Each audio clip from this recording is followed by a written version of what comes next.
Selamat datang ekonomi metaverse. Selamat tinggal ekonomi digital. Selamat datang ekonomi metaverse.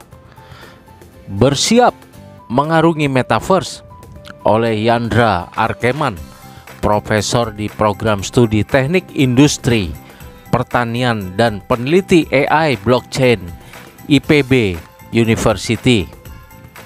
Salah satu teknologi digital yang akan berkembang pesat pada 2022 adalah metaverse.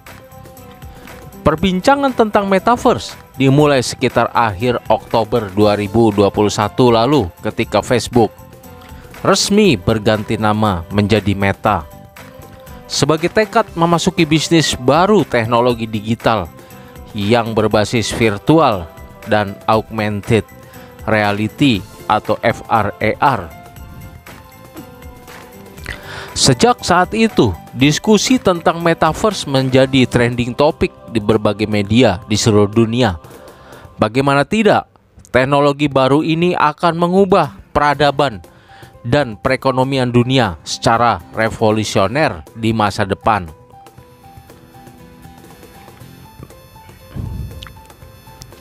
Metaverse pada hakikatnya jagat raya baru yang dibangun di dunia virtual. Awalan meta diambil dari bahasa Yunani yang berarti lebih dari atau melampaui, sepadan dengan kata beyond dalam bahasa Inggris. Dalam jagat raya baru ini, kita bisa bertemu secara virtual dengan pengguna lain yang sedang daring dalam dunia digital 3D atau 3 dimensi. Diri kita akan diwakili avatar 3 dimensi. Demikian juga pengguna lainnya.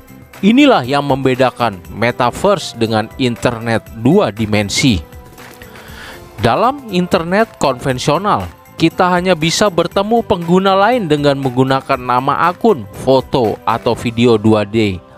Untuk memasuki metaverse, kita harus menggunakan kacamata khusus, yaitu kacamata VR atau virtual reality. Misalnya, seseorang bisa memasuki pameran dan konferensi ilmiah yang diselenggarakan dalam bentuk metaverse.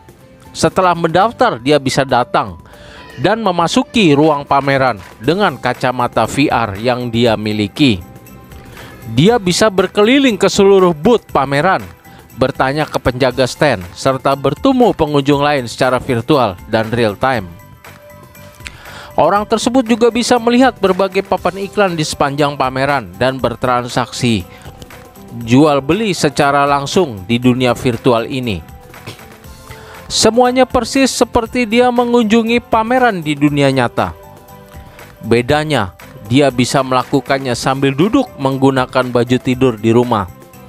Yang masuk ke pameran adalah perwakilan dirinya atau avatar yang mengenakan setelan jas lengkap yang dia kendalikan dengan kacamata VR, program komputer, dan platform metaverse.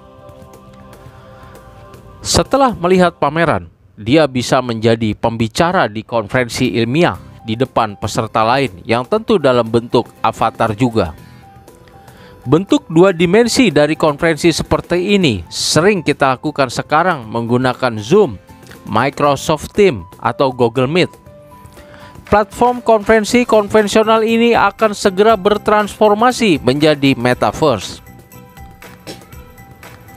Dari contoh di atas, banyak peluang bisnis baru di era metaverse. Pertama, menyediakan platform dan coworking space di dunia virtual 3D. Ini perlu saat pandemi ketika sebagian bekerja jarak jauh dengan platform 2D yang kemampuannya terbatas. Dengan teknologi metaverse yang ditunjang teknologi internet 5G, proses kolaborasi secara daring lebih mudah dan efektif. Dalam bidang keteknikan, insinyur dari berbagai belahan dunia dapat berinteraksi di dalam dunia virtual 3 dimensi secara real time dan melakukan berbagai simulasi 3 dimensi secara simultan untuk mencari desain pesawat ruang angkasa yang optimum tanpa bertemu fisik. Penggunaan metaverse untuk pengambilan keputusan cerdas seperti ini juga dilakukan di berbagai bidang lainnya, seperti kesehatan, sosial, kepolisian, politik, agromaritim, pemerintahan, dan militer. Bisnis kantor virtual 3 dimensi ini akan sangat prospektif dengan adanya perubahan pola pikir dan budaya masyarakat modern pasca pandemi yang lebih menyukai bekerja dari rumah dengan seefektif dan seproduktif mungkin.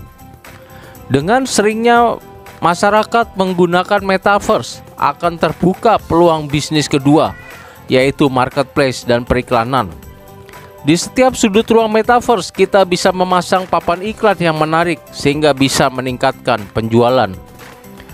Dengan seringnya masyarakat menggunakan metaverse, akan terbuka peluang bisnis marketplace dan periklanan.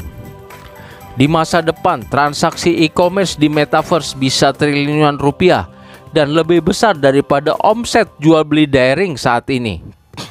Sebab promosi produk bisa di tempat dan suasana sesuai realitas di dunia nyata, sehingga lebih atraktif dan mengena di hati konsumen. Bisnis ketiga lebih unik lagi karena belum pernah kita kenal sebelumnya.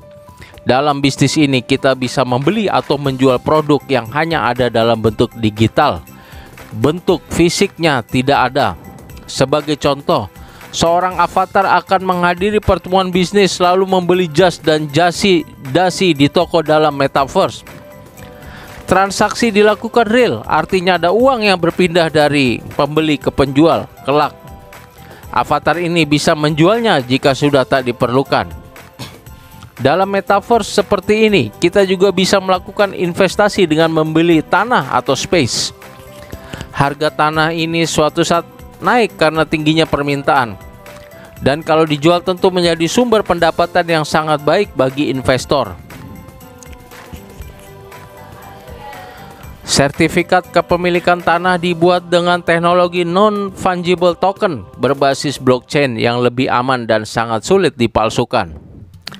Fenomena ini sangat aneh bagi sebagian orang, tetapi dalam bentuk sederhana hal ini sebenarnya tak ubahnya seperti kita melakukan jual beli nama alamat web atau domain di internet 2D yang ada saat ini. Transaksi dan investasi dalam metaverse seperti inilah yang disebut realitas virtual yang akan membentuk masa depan kita. Dengan fenomena ini dapat diramalkan ekonomi digital akan segera terdisrupsi oleh ekonomi metaverse yang lebih menakjubkan. Transaksi dan investasi dalam metaverse seperti inilah yang disebut realitas virtual yang akan membentuk masa depan kita. Bisnis lain di era metaverse diantaranya yaitu mensponsori acara dalam metaverse seperti seminar, pameran, konser. Juga gym metaverse, jasa konsultasi terkait metaverse, perangkat keras metaverse seperti kacamata VR dan lain sebagainya, e-learning dan pendidikan dengan metaverse, serta meningkatkan efisiensi industri dengan teknologi metaverse.